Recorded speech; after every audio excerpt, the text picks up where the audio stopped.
Olá, pessoal. Bom dia a todos. Está começando mais um webinar do Fórum do ICFJ, o International Center for Journalists, Centro Internacional para Jornalistas, e da IJNet, o braço de conteúdo do ICFJ. Nesta quarta, mais um webinar do Fórum, o último do nosso Fórum, que depois a gente explica melhor o que vai acontecer com o Fórum, os outros projetos.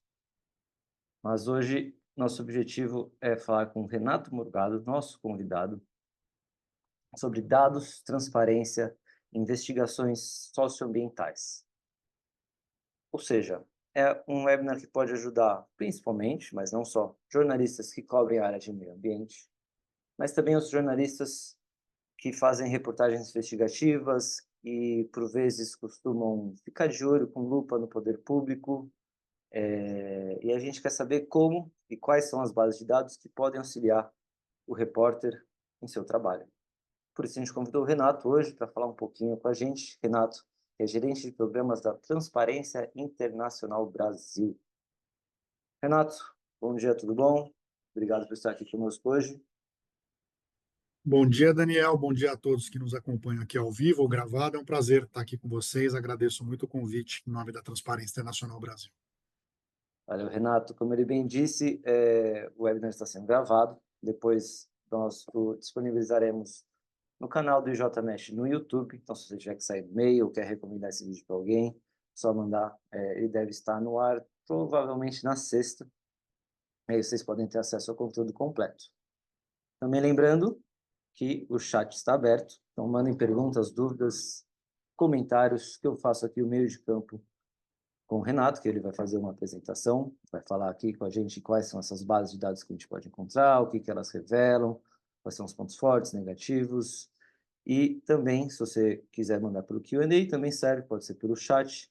Alguém levantou a mão aqui, mas a gente não consegue no momento abrir áudio, abrir imagem para vocês, mas se tiver dúvida é só mandar aqui, que eu trago, faço esse meio de campo com o Renato. Tá legal? Também lembrando, teremos um recap com os principais pontos da nossa conversa disponibilizado no site do JNet, provavelmente na semana que vem. Então, para dar o ponto de partida aqui, Renato, eu queria que você contasse para a gente, né, por que você está aqui, óbvio, eu te chamei, mas qual que é a sua relação com o tema e como você pode nos ajudar neste webinar de hoje. Obrigado, Daniel. É uma boa questão, né? Além do gentil convite aqui de vocês, a quem eu agradeço novamente. Eu sou do campo ambiental, formado em gestão ambiental, e tenho trabalhado com transparência ambiental já há mais de 15 anos. Então, esse é um tema que já me move há um bom tempo, né, entendendo que transparência e abertura de dados são pré-condições para a gente avançar em políticas públicas ambientais. Então, essa é uma agenda que eu já atuo faz um tempo. Né? E há 6 anos, na Transparência Internacional Brasil, eu lidero o nosso programa de integridade socioambiental. A Transparência Internacional Brasil é uma organização do campo anticorrupção, então a gente atua, dentre outros temas, na interface entre crimes ambientais e corrupção. Né? Então, como que a corrupção viabiliza crimes ambientais. E nessa perspectiva, a abertura de dados ela é essencial, e a gente vai conversar mais sobre isso, porque permite que vários atores, né, dentro e fora do Estado, possam reprocessar esses dados e detectar, prevenir e combater crimes ambientais. Né? O crime ambiental ele é complexo, ele se dá num território, né, do tamanho do Brasil, muitas vezes também com conexões transnacionais, então cruzar dados é um meio mais efetivo, né, de se detectar crimes ambientais complexos, parte deles que a gente não consegue, às vezes, visualizar por meio de imagens de satélite. Né? Então, eu acredito muito nessa agenda de dados abertos como um caminho, né, para a gente melhorar a gestão ambiental do país e combater crimes ambientais. Então, um pouco a partir desses lugares, né, de experiência profissional e a perspectiva da transparência internacional que eu vou dialogar com vocês hoje. Maravilha, Renato. Então, como o Renato disse, nossa ideia é mostrar como chegar a essas bases de dados, né, como elas podem nos ajudar no trabalho jornalístico, especialmente investigativo. Acho que esse é o principal foco. Né? Práticas suspeitas, às vezes né? Então, colocando aqui uns suspeitas tanto para uma corrupção quanto por interesses, né? Desvio de interesses, conflito de interesses, perdão. A gente não vai tratar exatamente de como pegar os dados, como limpar, como organizar, como estruturar eles numa tabela. Isso seria algo voltado mais para esse manejo de dados, que não se limita a questões socioambientais, né? A reportagens socioambientais. Então, hoje, nosso foco aqui é como encontrar esses dados, o que eles revelam, metodologia por trás, e o que a gente pode encontrar, né, possivelmente de pautas ou de informações que dão mais solidez à nossa investigação. Renato, vamos testar o compartilhamento e a gente pode já dar um pontapé aqui no conteúdo? Vamos lá. Estou compartilhando aqui em tela cheia. Vejam se... Está funcionando, sim, perfeito. Maravilha. Então, obrigado novamente aí pela introdução, Daniel. Eu dividi a apresentação, né, e vou usar aqui o apoio dos slides, porque parte do que eu vou compartilhar são imagens, né, são infográficos, né, de pesquisas que fizemos, então isso ajuda a visualizar mais do que só eu aqui falando, né? E eu dividi em dois momentos aqui essa apresentação, que deve durar aí uns 20 minutos, 30 minutos. Um primeiro para vocês entenderem como que nós, né, da Transparência Internacional, percebemos crimes ambientais a partir dessa lógica anticorrupção, dessa lente anticorrupção, e depois transitar e entrar mais a fundo na questão dos dados, né, que nos move aqui hoje. Então, quais são essas bases de dados, né, onde encontrá-las, um pouco, né, do potencial dessas bases. Tenho certeza que quem está aqui nos escutando, né, muitos de vocês têm experiência já em cruzar dados para produzir investigações jornalísticas. Então, mas ao final também vai ser muito bom dialogar com vocês e ver o compartilhamento das experiências. Então, só para também apresentar, né, a Transparência Internacional, como eu comentei no início, é uma organização do campo anticorrupção. Nós estamos presentes em mais de 100 países, voltamos a ter presença no Brasil em 2016, e entendemos que a corrupção, né, a prevenção e o combate se dá a partir de um enfoque sistêmico, né? Isso inclui medidas de transparência, né? A transparência, eu falei um pouco, né, sobre a transparência ambiental, mas de forma geral a transparência ela tem uma força de desestimular práticas ilícitas e a corrupção, né, porque os atores preveem que determinado ato pode ser detectado, porque as informações que permitem detectá-los vão estar disponíveis. Então, a transparência ela já tem um efeito inicial de dissuasão, né, das práticas ilícitas e da corrupção, mas obviamente que não dissuade de forma completa. Então, a transparência ela ajuda também, quando o ato ilícito ocorre, a que esse ato seja detectado, seja pela imprensa, seja pela sociedade, seja pelos órgãos do sistema de justiça. Então, nós entendemos que a transparência e a abertura de dados têm um rol central, né, no alcance da nossa missão mais ampla de combate à corrupção. Nós usamos um conceito amplo como o abuso de poder para a obtenção de ganho privado, então a corrupção ela não se limita, né, ao recebimento, pagamento de propina, é um conceito consolidado até também em fóruns internacionais, mas nós estamos falando quando um agente público ou privado abusa do poder para ter algum ganho privado.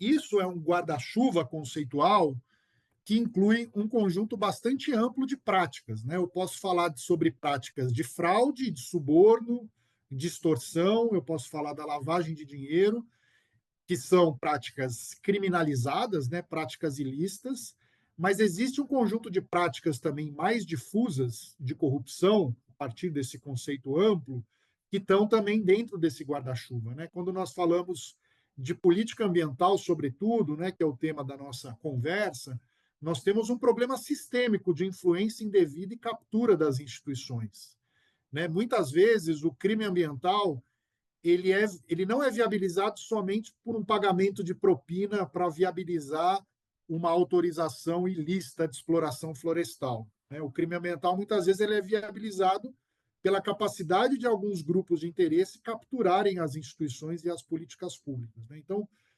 esse conceito de corrupção que engloba um conjunto grande de práticas, ele nos dá uma lente para entender a dinâmica da corrupção como um todo, mas também dessa relação entre corrupção e crimes ambientais.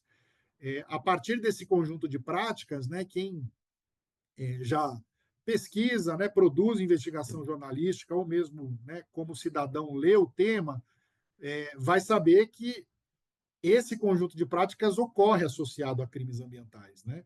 O crime ambiental ele tem como uma prática bastante comum a fraude nos sistemas de controle, né? Por que que isso ocorre? Porque aquele que explora ilegalmente um recurso natural, um ativo ambiental, e isso a gente pode falar de madeira, nós podemos falar de fauna silvestre, podemos falar de ouro, a gente pode falar até da própria terra, né, de propriedade de imóveis rurais. A exploração ilícita, né, a apropriação ilícita, em algum momento ela tem que ser inserida na economia formal. E isso se dá, sobretudo, por meio de fraudes nos sistemas de controle, né? Eu posso falar do sistema DOF, que é o sistema, e o Sinaflor, que são os sistemas de controle da madeira. Eu posso falar do Cisfauna, que é o sistema de controle, né, de fauna silvestre. Eu posso falar do cadastro ambiental rural, eu posso falar dos sistemas de gestão fundiária do INCRA. Todos esses sistemas, eles são objeto de fraude em boa parte desses esquemas criminosos, porque aquele que comete o crime, ele tem que inserir e dar um ar de legalidade àquilo que foi explorado de forma ilícita. Então, a gente tem a fraude como um elemento central, né, na dinâmica dos crimes ambientais, e a gente vai falar sobre dados abertos para detectar esse tipo de fraude. Mas aqui eu queria trazer para vocês, porque ele nos dá essa lente ampliada de como que esse conjunto de práticas de corrupção eles estão interrelacionados com as práticas de crimes ambientais. Quem tiver curiosidade, né, nós temos produzido um conjunto de relatórios para tentar identificar essa dinâmica dessas práticas de corrupção junto a crimes ambientais e também relatórios que buscam apontar soluções, né? Eu vou dar um zoom aqui rápido em dois relatórios para vocês entenderem que tipo de conhecimento a gente está produzindo e depois eu vou amarrar com a conversa sobre dados abertos, né? Nós lançamos em 2021 esse relatório que mostra a relação entre fragilidade na governança fundiária e práticas de fraude e corrupção como elementos que viabilizam a grilagem de terras no Brasil. Então, nós temos um problema grande, né, no meio florestal e rural, que é a capacidade de atores se apropriarem devidamente, né, de determinadas áreas, né, o que nós convencionamos chamar de grilagem, né? Essa grilagem de terras comumente vem associado a desmatamento, né, porque aquele que comete a grilagem, né, ele desmata a área para deixar um sinal de propriedade ou mesmo para iniciar a exploração econômica, e vem acompanhado também muitas vezes com violação de direitos humanos e violência contra comunidades locais, né?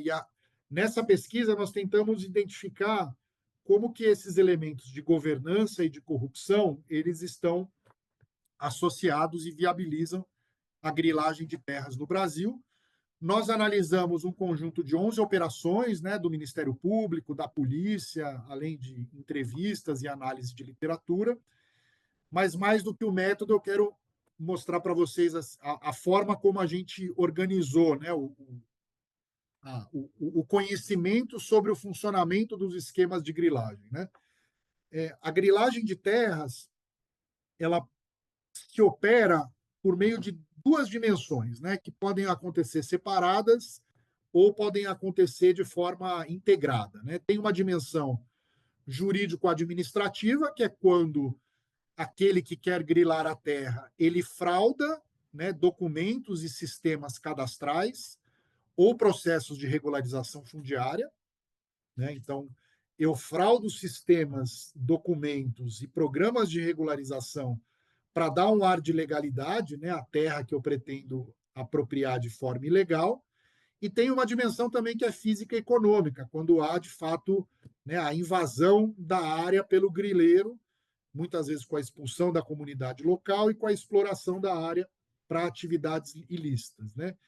tudo isso porque, no final, eu quero fazer uma exploração econômica e comercializar, ou comercializar esse imóvel, né? Então, a partir desse esquema, né, que tenta organizar o fluxo da grilagem, e obviamente que isso é uma simplificação, né, de uma realidade que é bastante complexa, nós já podemos pensar, identificar primeiro, né, quais bases de dados que são produzidas em relação à gestão fundiária do país. Então, essa é a primeira pergunta que a gente precisa responder. E a segunda é: se eu entendo a dinâmica de fraude nesses documentos e informações que compõem essas bases de dados, se eu analisar essas bases, talvez eu identifique esses mecanismos e essas dinâmicas de fraude, né? Então, a base de dados, né, óbvio que ela é importante, porque ela é a informação material sobre a qual a gente vai se debruçar, mas é importante também a gente ter esse quadro macro de como funciona a dinâmica dos crimes ambientais, para a gente entender qual base de dado existe e faz sentido eu olhar, e que tipo de olhar eu tenho que ter para essa base de dados, já que eu sei, pelo menos de forma geral, como que se dão as práticas, né, de fraude que viabilizam tais crimes. Nessa pesquisa, e aí aqui é só um rápido spoiler, né, quem tiver interesse pode se debruçar, é um relatório bem extenso até, mas nós mapeamos justamente cada uma dessas práticas de corrupção, né, nesse sentido amplo do termo corrupção. Então, por exemplo, eu tenho uma possibilidade, né, isso acontece, de fraude, né, na inscrição de imóveis. Então, eu inscrevo imóveis fictícios nos sistemas do INCRA ou no Cadastro Ambiental Rural. Então, é um tipo de fraude. Os atores comumente envolvidos, né, são agrimensores e outros profissionais, né, dos órgãos de gestão fundiária. E por que eu cometo essa fraude em específico, né? Para buscar cumprir requisitos legais de atos registrais e simular a posse de um imóvel grilado. Então, aqui, nessa pesquisa em específico, nós mapeamos 21 práticas, né, de fraude, de suborno, de conluio, de advocacia administrativa, de lavagem, que ajudam a fazer com que esse sistema de grilagem, nesse marco mais geral, aconteça, né? Então,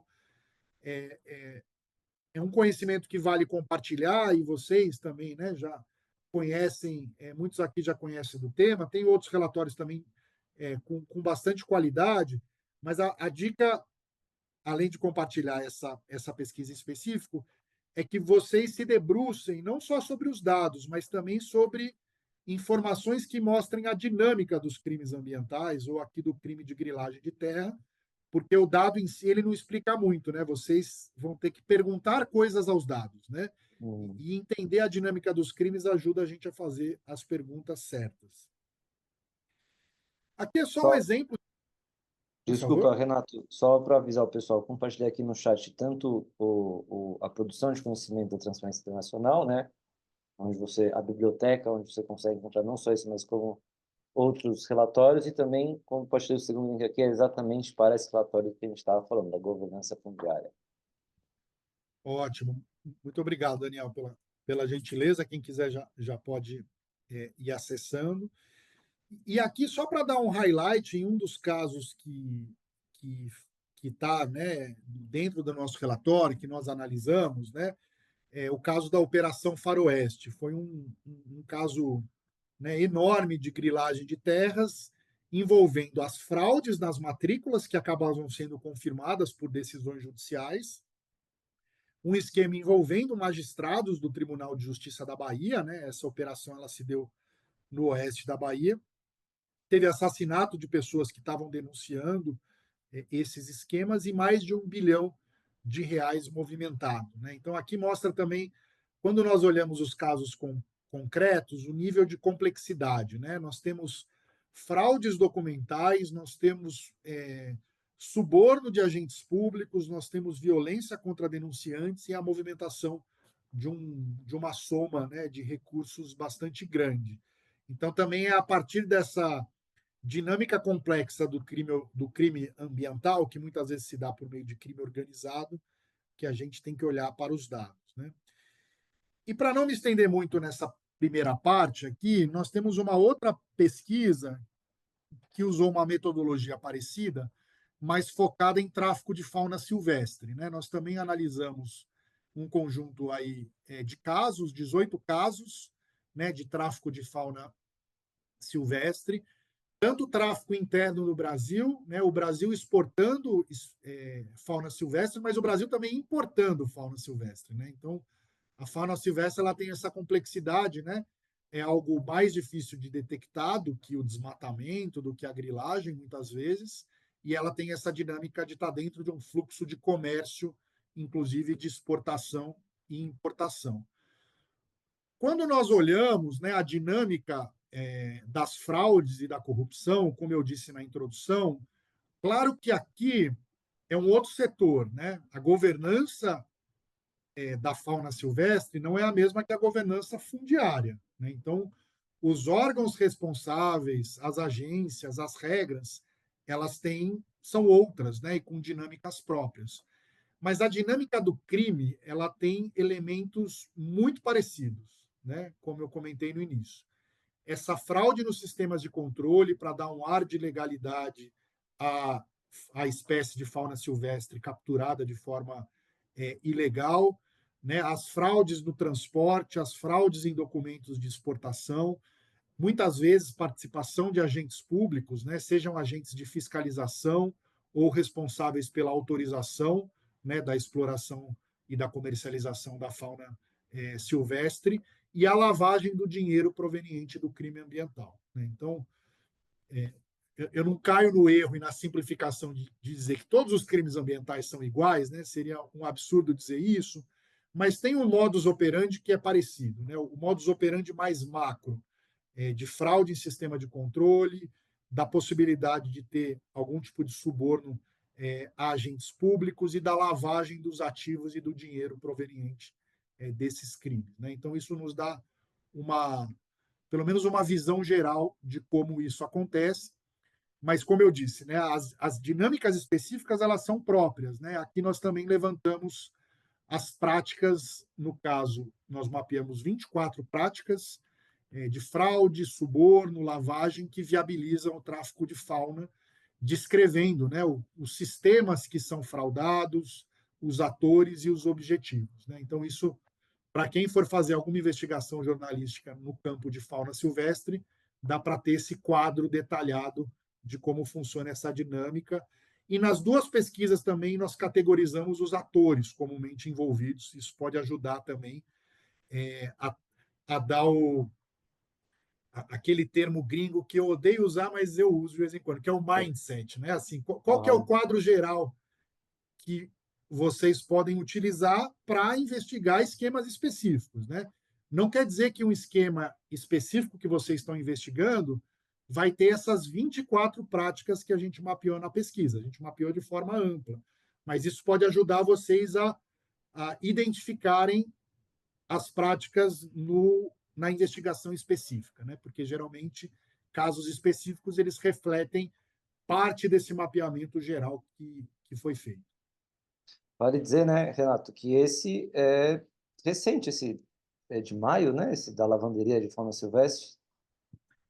Exato, Daniel. Esse nós lançamos em maio do ano passado, então é a pesquisa dessa abrangência mais recente que nós lançamos, né? Tem um ano, mas ela é bem atual, né? Porque esses esquemas eles permanecem, né, em alguma medida.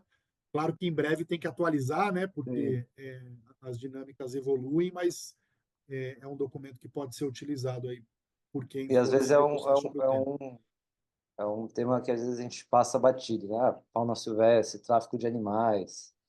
A gente pensa aquela coisa muito da pessoa exótica que tem um crocodilo na banheira de casa, mas ou que vende chifres de não sei qual animal para curandeiros da China, né? Sempre tem esse aspecto exótico, curioso, só que quando a gente vai ver, tem nada de exótico, são práticas de fraude bem comuns a quem faz esse tipo de delito.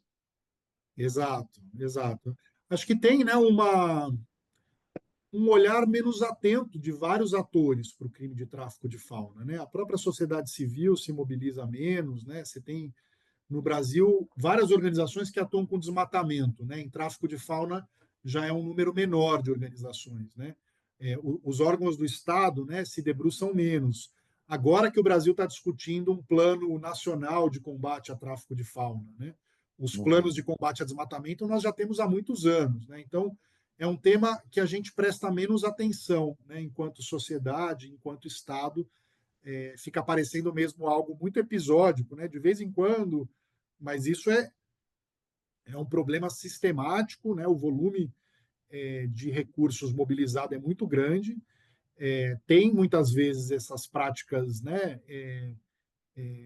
de corrupção e fraude associados, né? Pode acontecer também de alguém entrar numa área de floresta, capturar e vender na estrada, né, sem práticas Sim. mais sistêmicas, né? Mas é comum que essas práticas e esses crimes conexos aconteçam junto ao tráfico de fauna. Vamos entrar então, né? Eu já fui dando pinceladas aí sobre dados abertos e crimes ambientais, mas eu queria trazer essa primeira parte porque nos ajuda a entender primeiro a dinâmica, né, dos crimes, a partir do nosso olhar, claro, para agora a gente trazer encaixando a questão de dados abertos, né? Primeiro, o que são dados abertos, né? Porque é importante a gente ter essa ideia, né? Um dado aberto é aquele, a ideia de aberto já traz um pouco a direção do conceito, né? Mas o conceito que é bastante utilizado é esse, né? São dados que podem ser livremente acessados, utilizados, modificados e compartilhados por qualquer um para qualquer finalidade, né? Com a única exigência que é eu preservar ali a sua abertura e a fonte, né? E referenciar a fonte. Mas, basicamente, um dado aberto, na sua essência, é aquele dado que eu posso reutilizar para qualquer finalidade, obviamente, a finalidade lícita, né? Mas eu posso utilizar para qualquer fim, para uma matéria jornalística, para uma pesquisa acadêmica, para uma plataforma da sociedade, enfim. Essa é a ideia, né, de dados abertos. Nós temos uma base legal razoavelmente robusta no Brasil, né, que nos dá o direito de acessar as informações públicas, né? Então, quando as bases são públicas, né, no sentido de serem geridas por órgãos do Estado, nós temos um arcabouço legal amplo que nos dá o direito de ter acesso a essas informações, né? A Constituição, a Lei de Acesso à Informação, a Lei de Governo Digital e a Lei Geral de Proteção de Dados Pessoais, que tenta dar uma proteção, né, ao dado quando ele tem informações pessoais. O problema da LGPD é que muitas vezes ela é utilizada com o argumento para não disponibilizar dados de interesse público. Na esfera federal, e aqui eu já começo a dar também as dicas de onde buscar, né? Nós temos alguns instrumentos de abertura de dados e de disponibilização desses dados, né? Na esfera federal, existe um decreto que institui a política de dados abertos do Executivo Federal. Porque a lei de acesso à informação, ela dá o sentido geral, né? E ela traz ali que a transparência é a regra, o sigilo é a exceção. Ela dá também um sinal de que os dados têm que estar disponíveis, né, num formato reutilizável, mas ela não traz instrumentos específicos e comandos muito específicos de dados abertos. A principal norma do Brasil é o decreto que institui a política do Executivo Federal de dados abertos. Então, esse é um instrumento normativo importante, e a lei do governo digital também é um outro instrumento normativo importante, específico para abertura de dados. O decreto da política do Executivo Federal de Dados Abertos, ele obriga todos os órgãos e entidades da administração pública federal a instituir seus planos de dados abertos.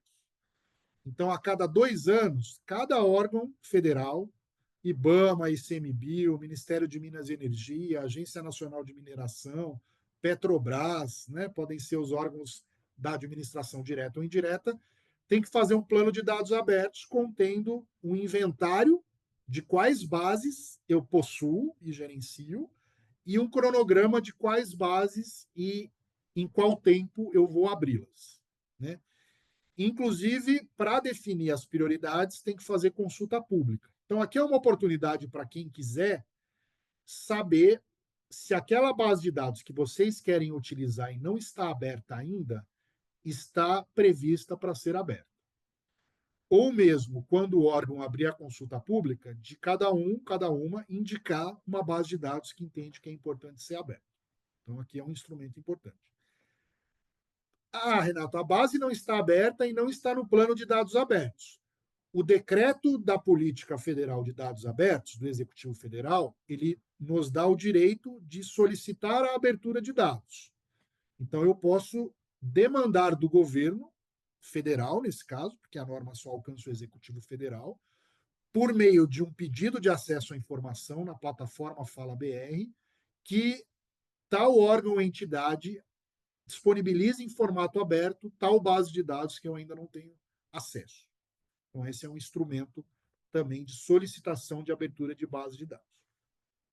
Um outro instrumento, e aí é onde a gente acha diretamente um conjunto grande de bases de dados, é o Portal Brasileiro de Dados Abertos. Então, o governo federal lançou alguns anos atrás esse que é o portal que se espera que concentre as bases de dados abertos pelo Executivo Federal, mas também existe a possibilidade de estados e municípios utilizarem esse portal.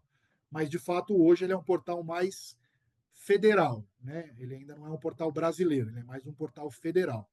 Então, quem quiser entrar aqui no Portal Brasileiro de Dados Abertos, basta digitar aqui no campo de busca ou o nome da entidade, né? Eu quero ver as bases que a Agência Nacional de Mineração disponibiliza no catálogo.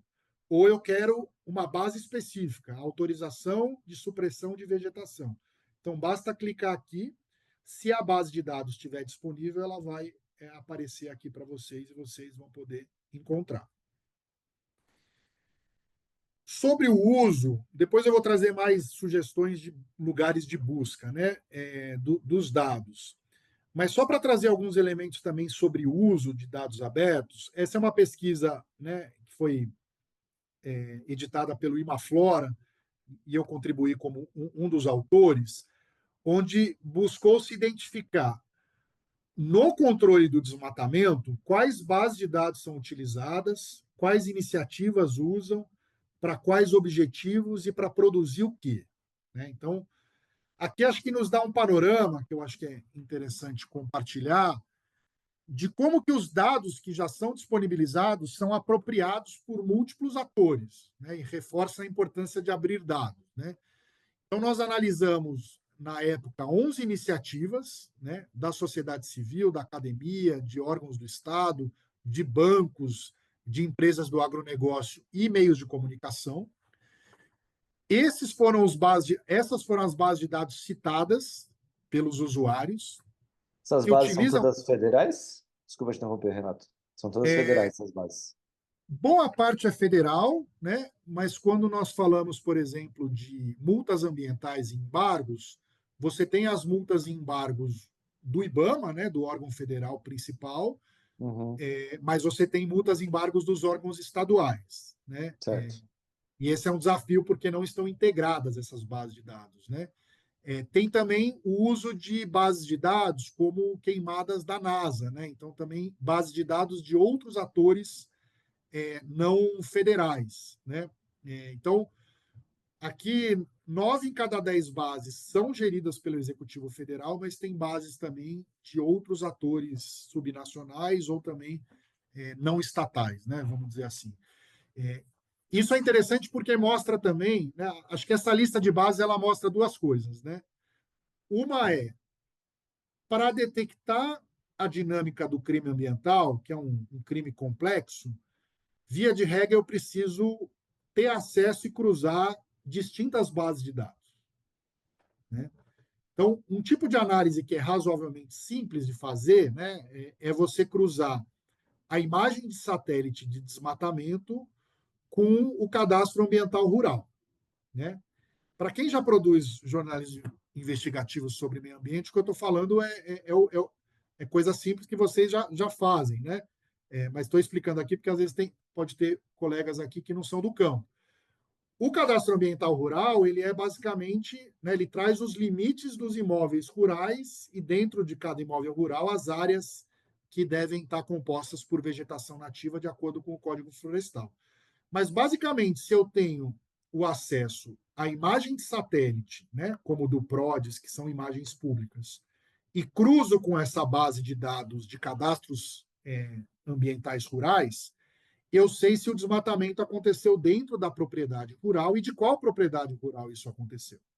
Se eu tenho acesso ao nome da pessoa física ou jurídica que se diz proprietária desse imóvel rural, eu já consigo atribuir o desmatamento a uma pessoa. Eu posso falar, esse desmatamento aqui aconteceu na área de tal pessoa. Se eu tenho, além dessas duas bases, as autorizações de desmatamento, eu vou poder dizer se esse desmatamento na área do fulano de tal foi autorizado pelo órgão ambiental ou não foi autorizado. Porque se foi autorizado, em tese, é um desmatamento legal, né? Porque é possível, né, ter desmatamento legal. Mas se eu sei que o desmatamento aconteceu na área do fulano de tal e não tem autorização de supressão, eu posso dizer que aquele desmatamento é ilegal, né? Porque ele aconteceu sem autorização do órgão do Estado, né? Então, aqui já é um exemplo de cruzamento de 3 bases de dados, né, que já nos traz uma informação interessante, né? Se eu tenho os dados aqui embaixo, Daniel, né, do crédito rural, ou seja, eu sei para quem os bancos públicos estão emprestando dinheiro. Eu posso dizer que aquele fulano de tal que desmatou de forma ilegal, inclusive está recebendo crédito subsidiado do Estado. Então, eu trago mais uma camada de informação que pode ser interessante, né? Se eu cruzo com a área das terras indígenas, eu posso dizer também, porque ainda temos sobreposições, né, de CAR com áreas protegidas, se eventualmente essa área está dentro de uma terra indígena ou de uma unidade de conservação, né? Então, quanto mais camadas de bases de dados eu cruzo, mais informação, né, eu consigo extrair e produzir o conhecimento que eu quero produzir, a investigação jornalística que eu Uhum. quero produzir. É aquele fio que a gente vai puxando e vai encontrando pano que sai de manga de palhaço, né? Nunca termina de sair. Aí você vai ver, ele tem um primo, a pessoa, né, suspeita tem um primo que tem um cargo da secretaria do prefeito que foi eleito, e ele antes tinha Exato, doado X milhares de reais. exato. E aí, né, vocês que são jornalistas, né, e fazem investigação, vocês conseguem ir muito longe, né? Porque é isso, você vai, Oh, né, a sua imagem é perfeita, né? Você vai puxando fio sobre fio, vai encontrando as múltiplas relações, né? Por isso que é importante que os dados estejam abertos, né? Porque eles permitem a gente acessar e fazer esses cruzamentos, né? Então, aqui, não vou me alongar muito, né? Para a gente. Estou vendo que o tempo está passando rápido aqui, mas aqui é um pouco essa diversidade de bases de dados utilizadas para controle do desmatamento. São vários segmentos que utilizam para vários objetivos, né? Eu posso fazer esses cruzamentos para melhorar a fiscalização, eu posso fazer esse cruzamento para produzir conhecimento técnico, para produzir reportagens, né? E posso gerar diversos produtos também. uhum. Aqui são exemplos, né, mais concretos e também são fontes de dados, né? Acho que muitos de vocês talvez já conheçam, né? O Map Biomas Alerta é uma iniciativa do Map Biomas que faz isso, cruza dados, refina para entender aonde está o desmatamento e se esse desmatamento está acontecendo em propriedades rurais, em unidades de conservação, em terras indígenas, e produzir uma plataforma com essa informação pública para quem quiser utilizar. E aí o que é interessante, Daniel, porque isso se torna um ecossistema, né, de uso de dados, porque o Map Biomas ele usa dados públicos para produzir uma plataforma incrível que mostra onde o desmatamento está acontecendo, né? Aí quem está produzindo investigação jornalística pode usar os dados do Map Biomas e produzir uma outra camada de informação a partir, né, da investigação jornalística.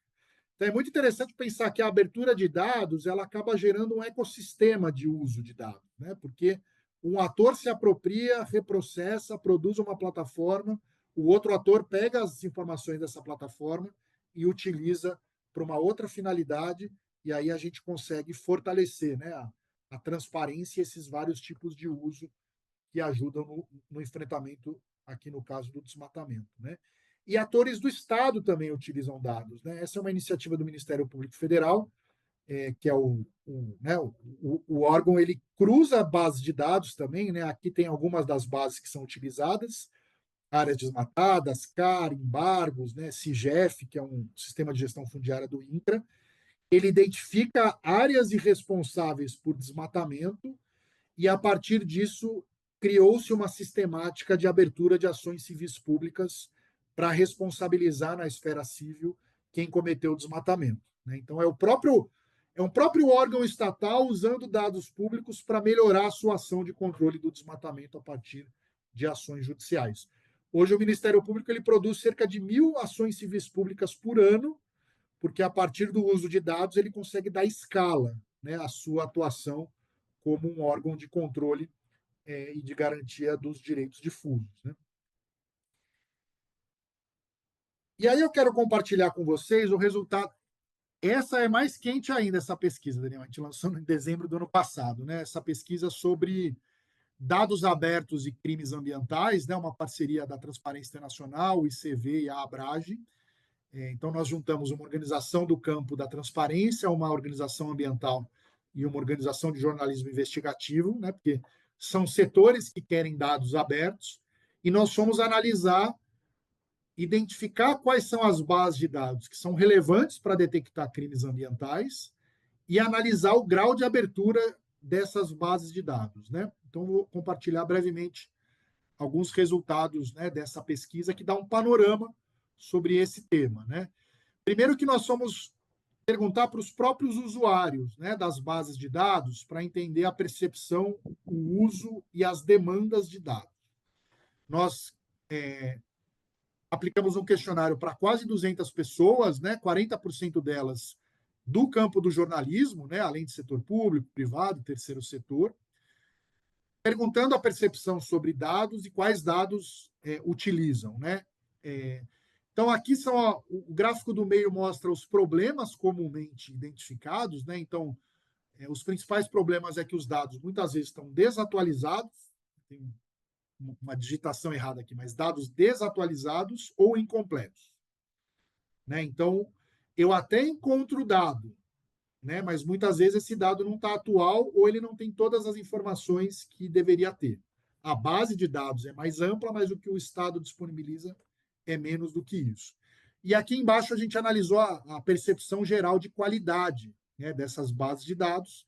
60% apontou que é muito insatisfatória ou inadequada, e 40% teve uma avaliação mais positiva das bases de dados atualmente utilizadas.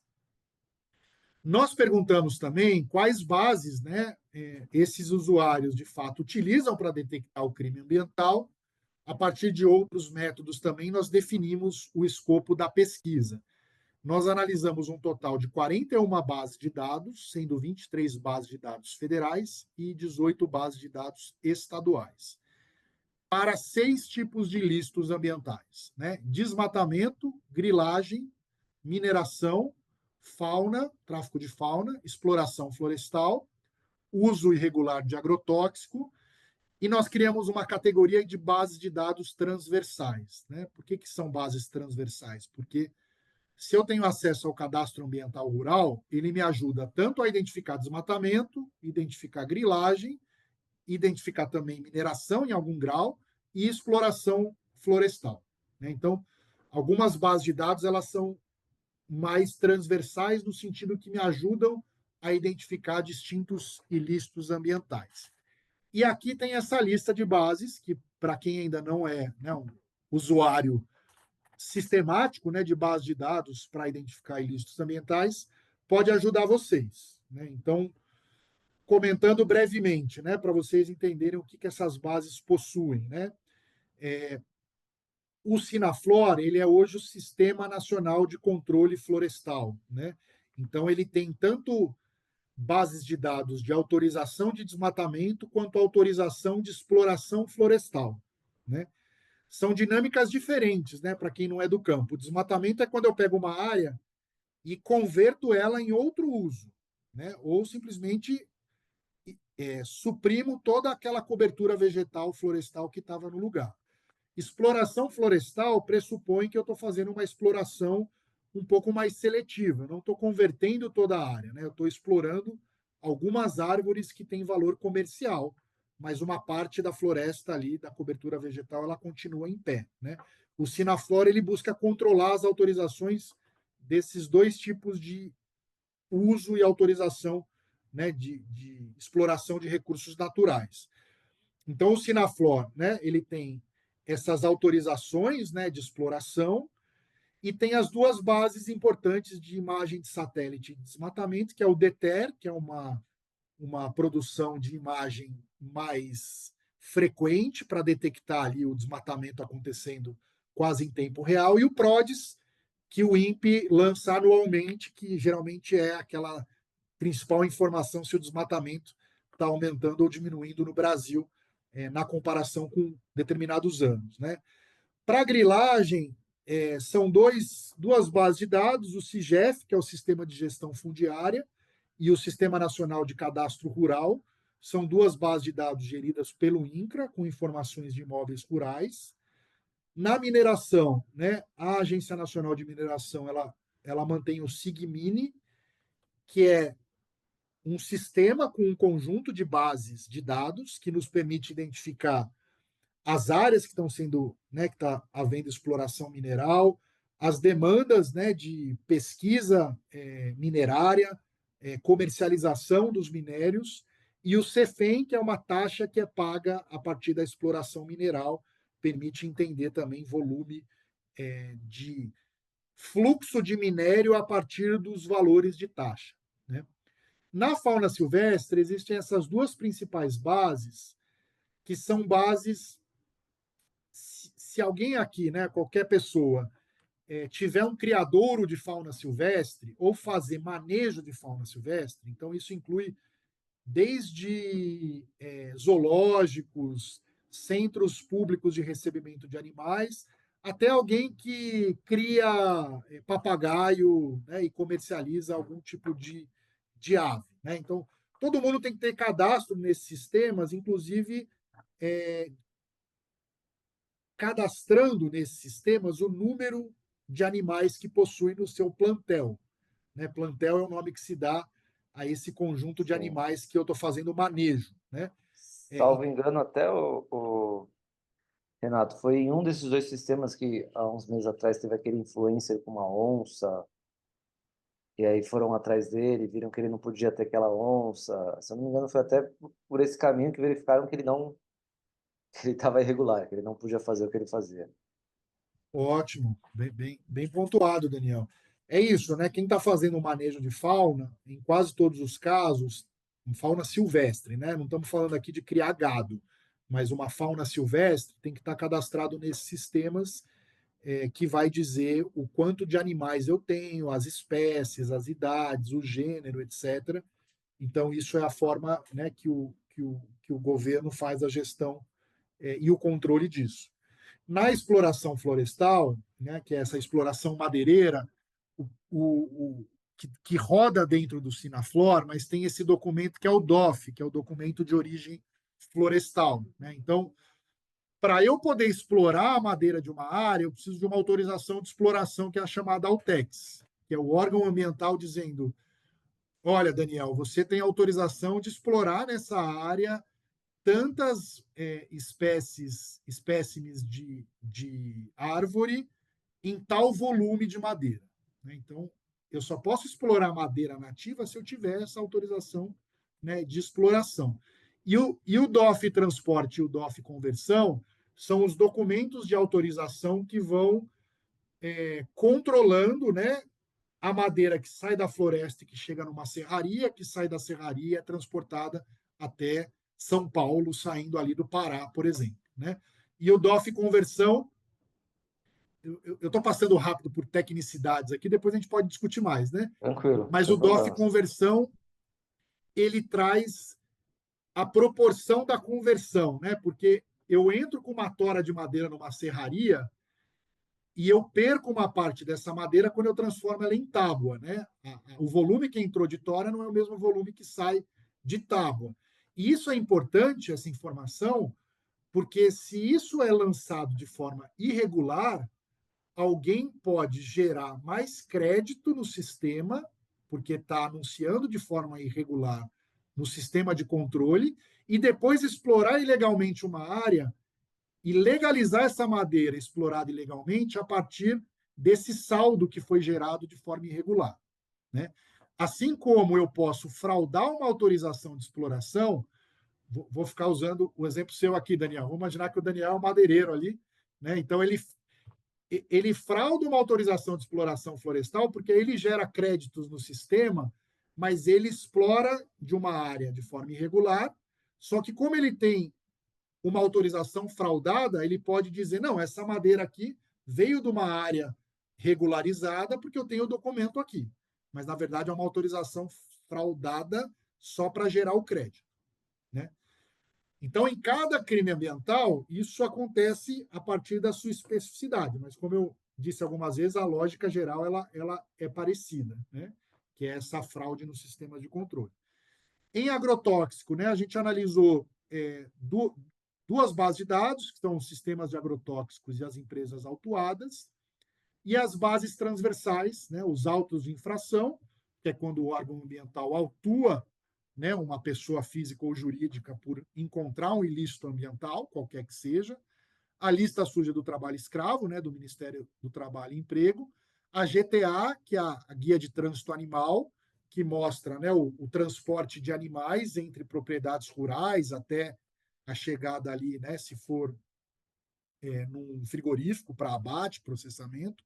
O CAR, que eu já expliquei para vocês, que hoje está no Ministério de Gestão e Inovação, e os embargos, que o embargo ele é um tipo de sanção administrativa que está previsto na Lei de Crimes Ambientais e no Decreto de Crimes Ambientais Federal, que é quando eu encontro o ilícito ambiental, eu posso embargar uma determinada área ou atividade, né? Então, eu posso dizer que aquela atividade ela tem que estar suspensa, ela está embargada porque eu encontrei um ilícito ambiental, né? Então, por exemplo, se o IBAMA ou o órgão estadual encontra uma área desmatada ilegalmente, ele pode embargar aquela área. Em tese, o proprietário não pode produzir mais naquela área porque ela está embargada, ela está paralisada. Então, é outra informação relevante. Então, aqui, pessoal, é um cardápio, né? Para quem já faz jornalismo investigativo, né, de crimes ambientais, pode ser um cardápio mais básico, né?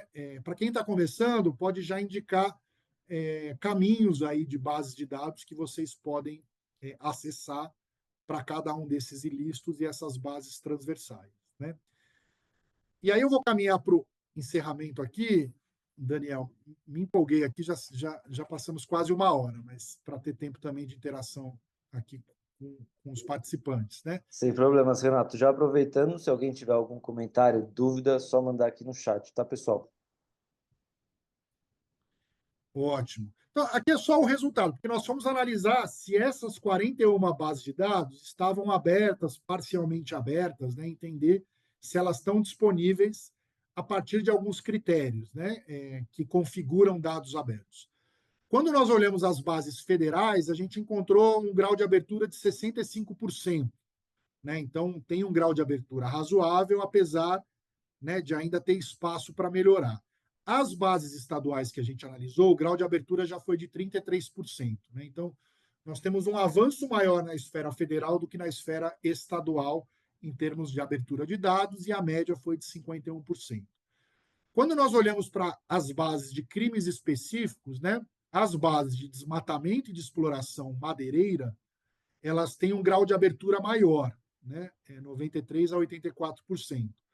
Bases de grilagem, crimes contra a fauna, já tem um grau de abertura menor, e as bases transversais, um grau de abertura próximo à média, né? Então, esse é um ponto. A depender do ilícito ambiental que vocês vão investigar, vocês podem encontrar mais ou menos facilidade de ter o acesso de forma qualificada às bases de dados correspondentes, né? Ô, Renato, Posso só tirar uma dúvida no slide Claro. anterior? Por que que a grilagem é tão baixo a variação de transparência dela? Por envolver sistemas de diversas camadas governamentais? Nós analisamos, né, as bases transversais, elas são relevantes para detectar grilagem, como especialmente o cadastro ambiental rural, ele entrou nessa média aqui. Em grilagem, nós analisamos 2 sistemas do INCRA, que aí estavam com um grau de abertura baixo. Um estava inacessível, e o outro com um grau de abertura aí de quase 50%. Então, a média é baixa porque o desempenho de abertura das bases que a gente analisou foi baixo. Uhum. Tá. Sem entrar em detalhes aqui, né, mas quando a gente olha para bases individuais, né, a base do DETER, por exemplo, tem quase 98% de abertura. Aqui, respondendo melhor até sua pergunta, Daniel, né, das 2 bases que a gente analisou, uma estava zerada e a outra teve uma variação menor de 50%, né? Então, por isso que ficou uma média ruim. Então, no campo do desmatamento, né, as bases de dados têm um grau de abertura bom, isso aqui vai caindo para outros tipos de ilícitos, né? A parte de madeira tem um grau de abertura bom também, né? Então, quem for trabalhar com madeira tem mais acesso a dados, uso ilegal de agrotóxico varia, dados transversais também, eles variam, né? E aí eu chamo a atenção para o CAR e para a GTA, né? São 2 bases de dados muito relevantes, né? O CAR hoje ele não é uma base de dados fundiária em estrito senso, né? Porque ele não, o fato de alguém ter um cadastro ambiental não indica que ele é proprietário ou posseiro de uma área, mas ajuda a identificar também propriedade, porque, enfim, as pessoas estão ali cadastradas se autodeclarando, pelo menos, proprietários e posseiros, né? E é a base mais completa que nós temos hoje, um grau de abertura baixo, né? E a GTA que mostra, né, Guia de Trânsito Animal, que mostra o fluxo de animais, e aqui o principal interesse é o fluxo de gado, a gente considerou integralmente fechada, né? Um Uhum. estado ou outro abre, né? Às vezes o jornalismo investigativo é bom também de conseguir a informação, né? Mas assim, em termos amplos para o público e na esfera federal não está aberto, né? E esse é um gargalo muito grande. E aí acho que tem um debate, né? Que o jornalismo pode ajudar também, né? Que o quais são os obstáculos para abrir, né? Claro que você tem um debate Exatamente. jurídico, se pode ou não pode abrir, né? A posição nossa é que são informações de interesse público, devem estar disponíveis publicamente, mas existe um debate legítimo jurídico, né? Mas tem uma dimensão política, né? A abertura ou não de dados não é uma decisão meramente técnica ou jurídica, né? Os grupos de interesse disputam a abertura ou não abertura das bases de dados, né? Então, Sim.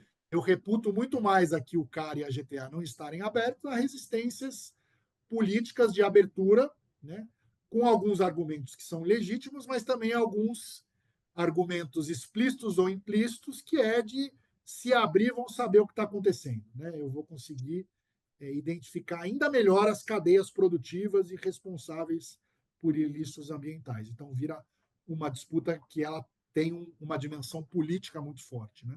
Aham. É interessante estar falando disso, porque até mesmo essa disputa, né, desses grupos de interesse por abrir, ou melhor, não abrir, não disponibilizar esses dados, às vezes pode se revelar aí uma notícia, né, alguma ação, algum tipo de lobby para evitar, por exemplo, 0%, né, por que que não quer abrir, quais são os motivos alegados, né, são coisas que podem sustentar uma pauta. Exato, exato. E um ponto que reforça essa dimensão mais política da abertura, né? Beneficiários do Bolsa Família, a gente consegue acessar, né, nomes, às vezes CPFs, né, das pessoas, mas quem recebe crédito rural já tem uma dificuldade maior de acessar essas informações. Né? Então, a alegação de que é uma informação de natureza pessoal, ela se aplica a determinados grupos sociais e não a outros, né, que têm mais poder. Então, esse debate ele é um debate interessante também, que vocês podem contribuir. Quando nós olhamos para os estados, aí estou caminhando já para encerrar, como eu disse, né, o grau de abertura é baixo, então nós temos um desafio, porque nós temos alguns sistemas federais que integram dados dos estados, né, e isso é muito relevante, mas tem bases de dados cabe aos estados disponibilizar. E aí, se eles não disponibilizam, eu chego ali, por exemplo, vou pegar um estado que está zerado aqui, né? Eu chego no estado do Acre, eu posso ter acesso às multas ambientais do IBAMA, mas eu não tenho acesso às multas ambientais do órgão ambiental estadual. Então, eu não consigo saber com certeza se um determinado desmatamento teve alguma multa, né? A não ser que ele tenha sido multado pelo IBAMA, mas como eu não tenho dado estadual, eu não consigo afirmar com certeza se aquela área foi multada, né? Então, nós temos esse desafio federativo, né? Porque a competência ambiental de fiscalização, de autorização, ela é também dos estados, né? Não só da União. Então, temos que empurrar também essa agenda de abertura para dentro dos estados. Mais dicas aqui de onde encontrar os dados, né? Eu não vou passar um por um, mas quem tiver curiosidade de ler o relatório ou quiser acessar, né, para ter esses links, nós criamos essas fichinhas para cada uma das bases de dados que a gente analisou, né? As 41 bases de dados. Então, tem uma explicação do que é a base, porque ela é importante, recomendações, mas tem o link também, né? Então, aqui por meio da pesquisa, vocês conseguem acessar os links para cada uma das bases de dados e encontrá-las, né? Mas, além disso, né, como eu disse, tem o portal de transparência, né, do catálogo e o portal brasileiro de dados abertos, que é um outro lugar. Alguns estados, né, apesar dessa situação ser ruim, né, como a gente pode ver, a média é ruim, mas é importante olhar nas bases de dados dos estados também, né? O Mato Grosso aqui, ele ainda tem espaço para melhorar, mas dá para ver que ele tem né, um desempenho bom até. E o Mato Grosso tem um portal de transparência ambiental. Então, quando vocês forem buscar informações, especialmente se tiver uma dimensão relevante em nível subnacional, vale muito a pena entrar nos portais estaduais, por mais, né, que o nível médio de disponibilidade de informação ele é menor, né? Mas independente disso, aqui no nosso relatório vocês encontram, né, os links específicos e a dica também de usar ali o portal brasileiro de dados abertos. Com isso eu encerro, Daniel. Aí devolvo a bola para você aqui. Me desculpem, me alonguei bastante aqui. Espero E é que a isso. gente possa dialogar um pouco. Sem problemas, Renato. Curiosamente, ontem, inclusive, né, a Abrage divulgou a notícia de que, para quem conhece, tem a Cruzagrafos, a ferramenta que põe várias bases de dados de uma forma mais, não é interativa a palavra, mas você consegue visualizar melhor, né? Elas já dispostas num dashboard. Compartilhei aqui com vocês a notícia e qualquer novidade, né, em relação ao que já existia antes, é que eles estão integrando novas bases, entre as quais de desmatamento, infrações, áreas protegidas, e puxaram isso do IBAMA, ICMBio e também do Map Biomas que a gente viu agora há pouco. Também é mais uma ferramenta para facilitar. Não vai conter, claro, todas essas outras bases de dados que a gente viu agora com o Renato, mas já facilita uma parte, dá para cruzar de outras maneiras, facilitar o cruzamento de dados, né? Pessoal, nos últimos instantes aqui, queria separar esse momentinho para ver se alguém tem alguma pergunta, comentário. Lembrando, a gente está quase aqui, já batemos 1 hora de webinar, a gente tinha prometido que o Renato seria 1 hora. Devido à complexidade do assunto e extensão, acho que a gente poderia até ficar mais tempo, até dividir essas sessões em assuntos específicos, então a gente focar na parte de desmatamento, grilagem, ou fauna, mas por hoje a ideia, justamente devido ao limite de tempo, para dar esse panorama geral.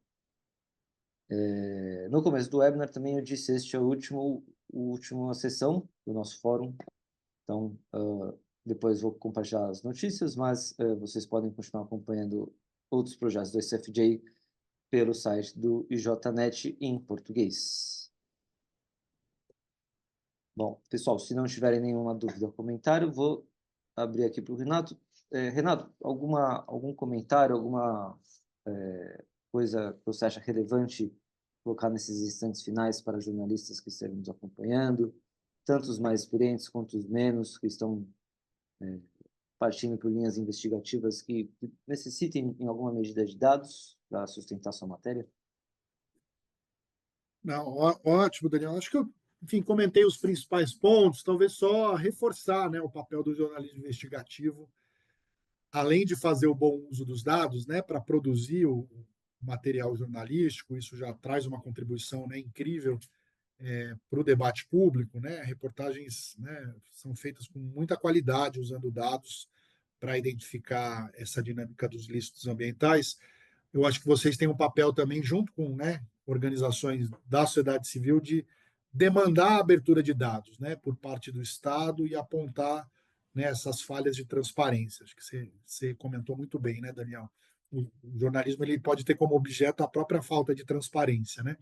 Mas, além disso, né, os jornalistas, vocês são usuários frequentes da lei de acesso à informação, né? Então, por meio da lei, a gente vai demandando também, né, melhor desempenho de transparência dos órgãos, né? Temos o Brasil ele é um país privilegiado até em comparação com muitos outros em relação à quantidade e à diversidade de dados que nós temos disponíveis, mas também existe ainda lacunas de dados relevantes, como a gente apontou. Então, acho que temos um papel aí, sociedade civil e jornalismo, de pressionar o Estado para abrir mais dados e seguimos juntos aí nessa missão. Mas finalizo agradecendo aí vocês pelo convite. É um prazer estar aqui e seguimos nesse diálogo. Obrigado, Renato. Só lendo uma mensagem aqui do Érico. Quero agradecer informações muito ricas, fundamentais para entender e acompanhar essas pautas ambientais e abrem nossos olhos para observar essas ocorrências ambientais. Ficamos na rotina diária de factuais e às vezes deixamos de lado a pauta ambiental. Exatamente, Érico. Espero que a gente consiga estimular e dar bases para outras pessoas contribuírem com o jornalismo. Valeu, Marina. Obrigado. Agradece a você também, Renato. E eu agradeço a você e à Transparência Internacional Brasil por estar aqui conosco e você representando a transparência neste webinar de 1 hora e uns 6 minutos, segundo as minhas contas. Tá certo? Pessoal, muito obrigado a todos. Um abraço. Tchau, tchau. Valeu, Renato. Um abraço.